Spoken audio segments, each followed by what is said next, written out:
南韩团体 Big Bang 成员胜利准备入伍当兵，不过他投资经营的夜店却疑似有高层涉嫌下药性侵女客，一名男客人为了救人，被夜店保安打到肋骨断，报警还被吃案，怀疑夜店跟警方勾结，在韩国引发轩然大波。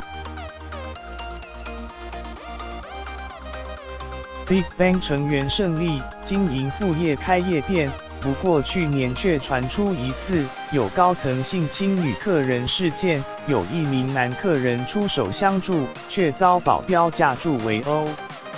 画面上看到一名男子被保安拉出夜店，用力绊了他的脚，让他整个人向后摔在地上，还抓住他头发拉到路边，狂打他的脸部和胸腔。更夸张的是，报警后反而被逮捕。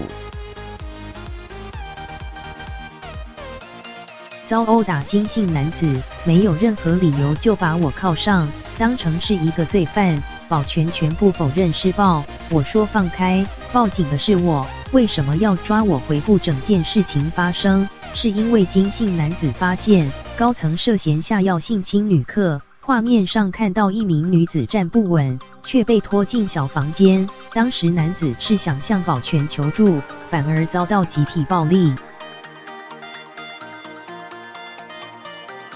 尽管当事人指控，但警方却说是金姓男子涉嫌性侵，才被保全给揪出夜店，并以妨碍公务执勤的罪名逮捕，也让外界怀疑夜店跟警方勾结。遭殴打金姓男子，我为什么要报警？因为被打才要报警。警察他们不听我解释，我请他们看监视器，因为这里有监视器。胜利所属的 YG 不回应，而因为双方说法出入太大，成为罗生门。还有网友到青瓦台请愿板留言，共有5万人联署，希望政府尽快查清楚。